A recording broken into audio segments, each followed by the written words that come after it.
my friend, it's Pat Sloan here. We are on the second to the last block of Grandma's Kitchen. Woohoo! Yay! It just seemed, this is one of the longer ones because it's one of the ones I designed way back when I originally started doing the Block Wednesdays, and I did longer ones the first couple years for the one that came through the winter into the spring.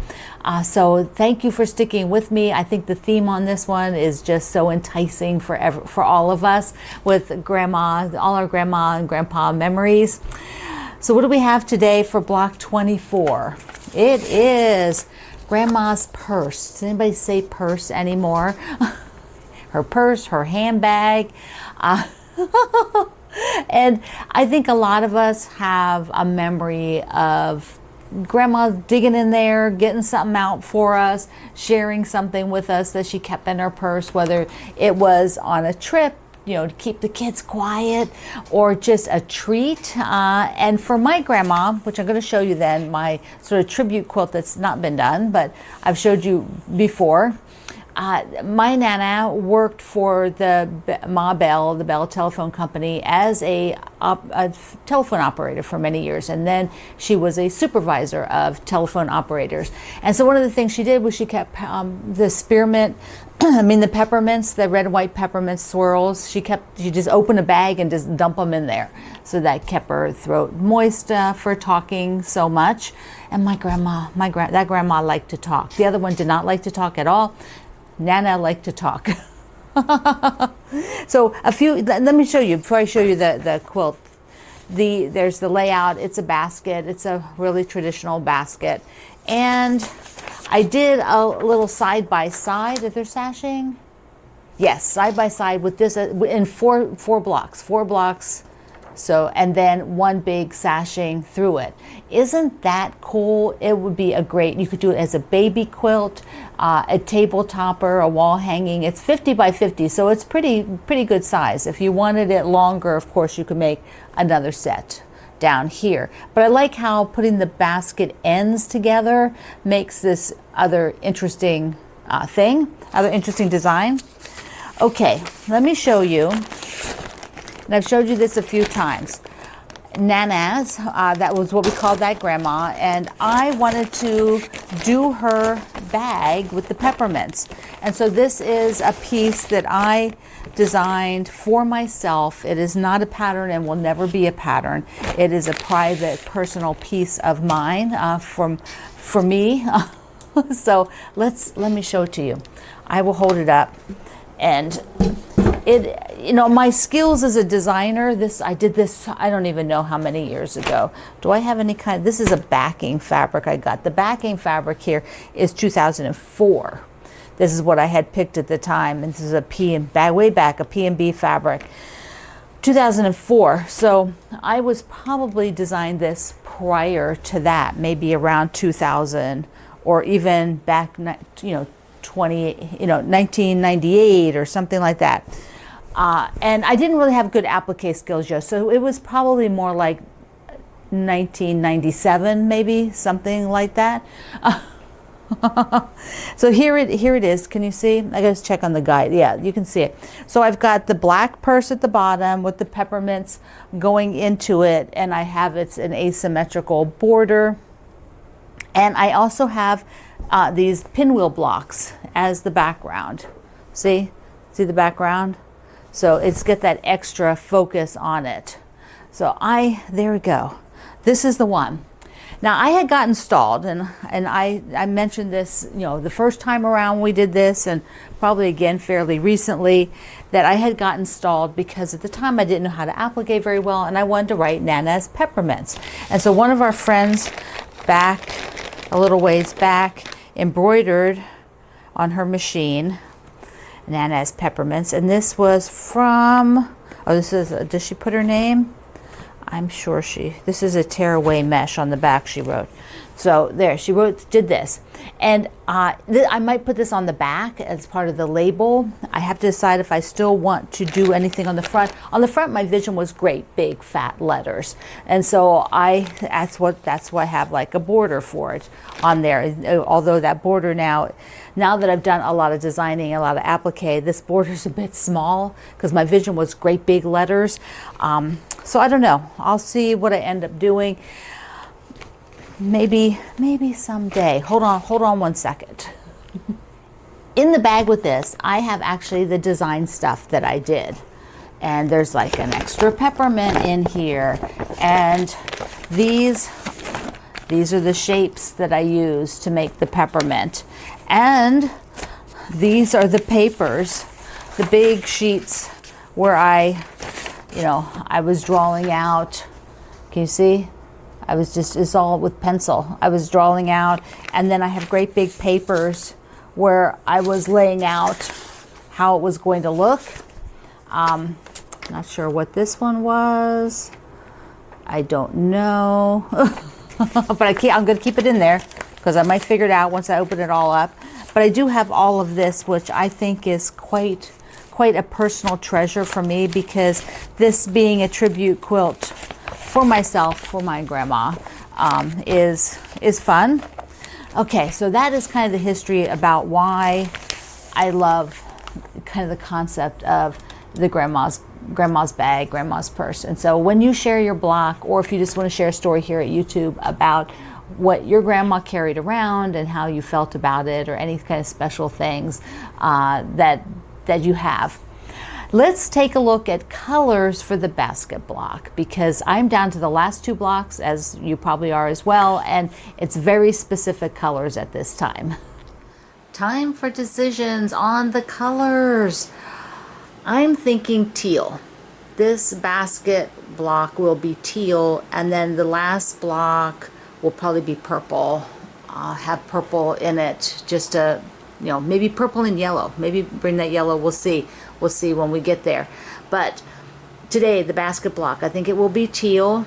And the background, probably I could go with the ballerina pink, like I have here, because I've not used that yet on this row, and it's not right above it or next to it. So perfect. So that ballerina pink will be the background, because there'll be quite a bit of it. The center of that basket has, like inside the basket handles. So there'll be a lot of it.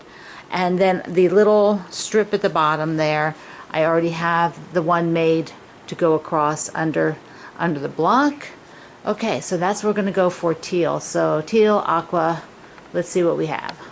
I think this is going to work out really well. If you hear rain, it's raining again, off and on. If you've ever lived in Belgium or that part, maybe even Holland, Luxembourg, at the time that I lived there, it was a lot of rain, particularly, all year, lots and lots of rain. And this May and now into June reminds me very much of Belgium, with just constant rain. I don't know why it had to rain there so much, but it did. All right, let's look at our block. Here we go. Here's the basket, and this is the pink. And I believe this color has been discontinued, but there are other fabrics that are this pale, very pale pink. This line, I think, is out there, but the color is no longer there. So it has a darker body, and then the lighter handles, the handle squares. And this is a really traditional basket block. I have, for the darker teal, I'm definitely going to go with this, because this is a big unit. This is half of an 8.5 inch square. So this will be a big triangle unit. So I can mock it up, see, just like that. So there, I can see, there we go. So you can see how it looks. That'll be the basket. And then I have a bunch of fabrics I could use for the handle. And they're all pretty much, well, there's another dark one. Here's another dark one. And I don't think the feet will be any different. I'm going to make the feet the same fabric. You could make your feet like this. You could do that. That would be kind of cute. But I don't know, that is kind of cute. Maybe I'll do that. I'll leave it there. So I'm not going to use this darker one. And that leaves me all of these, which I believe this one is, there's not much. So I think it's probably not enough. So we'll just move it over. There we go. I think I'm going to use the one with the red in it.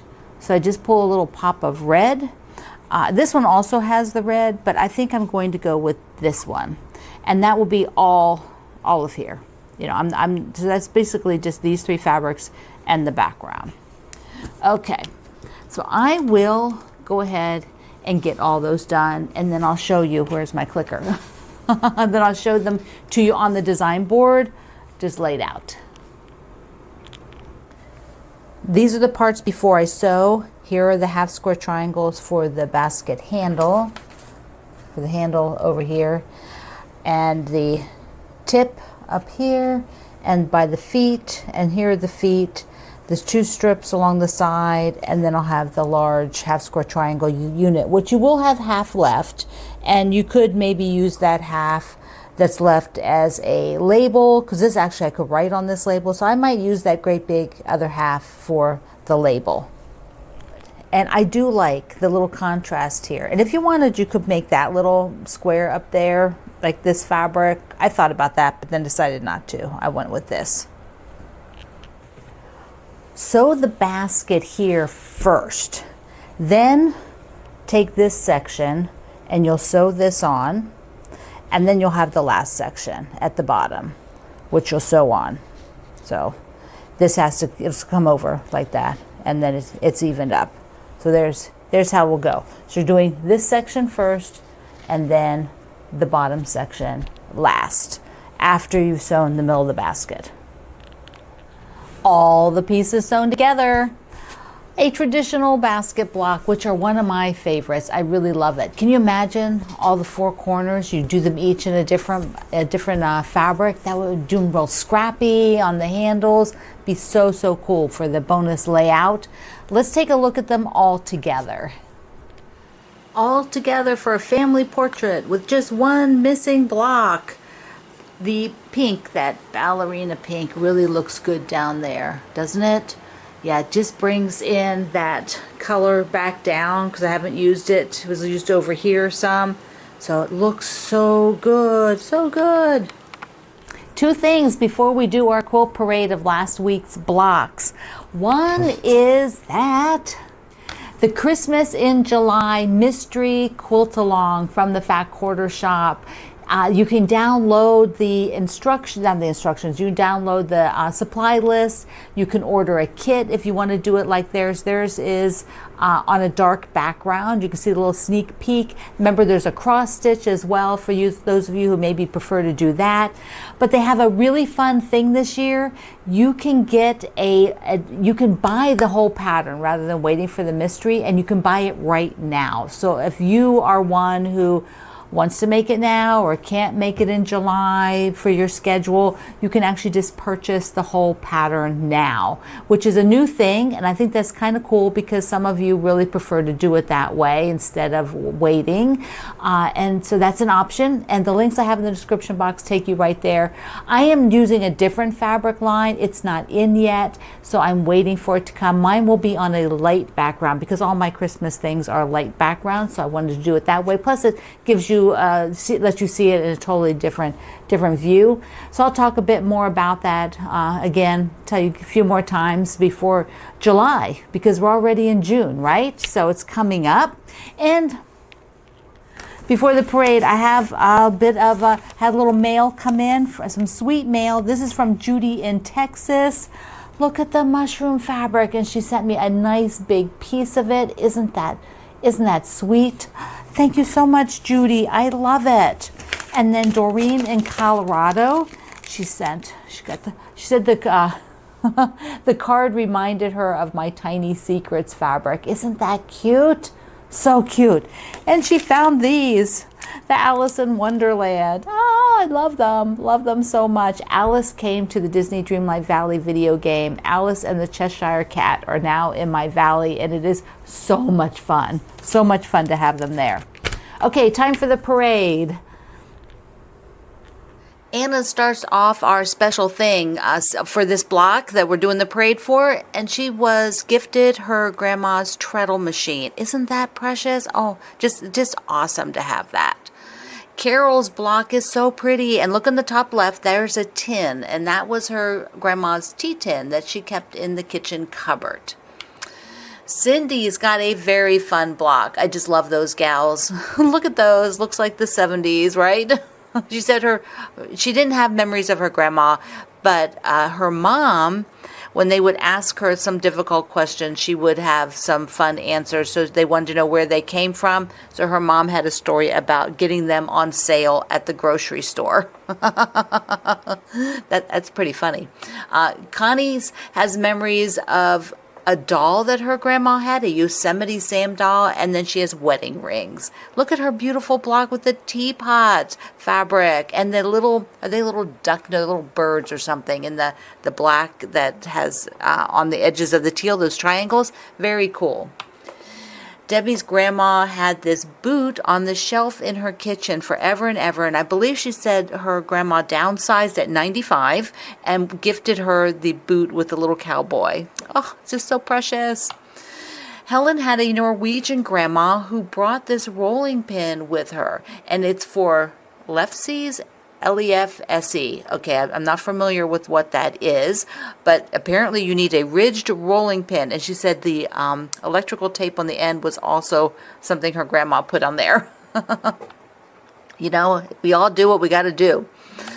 Janice has this beautiful block, and the purple is in memory of some purple flowers that her grandma had in the yard. Jessica's fun block. I just love this burgundy in there. That is so gorgeous. She said she might make a whole quilt with the block. Like I give you the bonus layout. If you do, share it. I can't wait to see it. Jill has a kind of a deep burgundy and this light aqua. Such a beautiful block. Let's see, Kathleen's. She's got two precious things, two wonderful things from Grandma's. She has a spoon rest. Look at that. It says spoon rest on it, so you know what it is. And then she has a, what is that called? The cake stand. Yeah, so just so gorgeous to have those things. Linda said she spent many hours playing cards with her grandma. So there's a card deck up at top. They played Rummy 500 and 7-Up. So for you card players, you'll know what that is. Let's see, we have Linda's block. And she said the main thing that she remembers about her grandma was a big Christmas tree full of unique ornaments, and that the Christmas tree was just magical. So she has some sort of fern type colors, like pine needle type things. It looks so good. Marcy, this beautiful ruby candy dish was her grandma's. Look how beautiful that is. Oh, so nice. Your block is gorgeous too. Marilee's grandma passed when she was young, but she does have a step stool that her grandpa made just for her. So precious memories. Mary said she just doing this quilt along has brought back great fond memories of her grandma's, which is what I was hoping it does for a lot of us. It just lets us take a moment. Well, we're taking 25 weeks to think about our grandmas, our grandpas. It's just really nice. Moya has this beautiful block, and she said the fabrics reminder of the dinner service that her grandma had. Peggy's grandma cranked butter with a butter churn. Oh my goodness. And she said she was very fascinated by the butter churn. I would be too. I was fascinated by the wringer washer, but was not allowed near that. Look at Shirley's gorgeous block. That dark teal is just fabulous. My friend Suzanne, who also helps as an ambassador, she said she has the oval cast iron pot that her grandma brought from Germany. It was her great-grandma brought from Germany. She says the great-grandma, and the sister came over to start a new life, and they were help in people's homes, and so that's what they did. That is just so cool. Love your blocks, Suzanne. As always, your blocks are so spectacular and your stories are so wonderful. I am really looking forward to hearing about your grandma's purses and what all was in those big old bags Granny carried around with her. So here's my block. So thank you, my friend. I love you. Mwah. Thank you for being here in the Sloan Zone. I will see you online.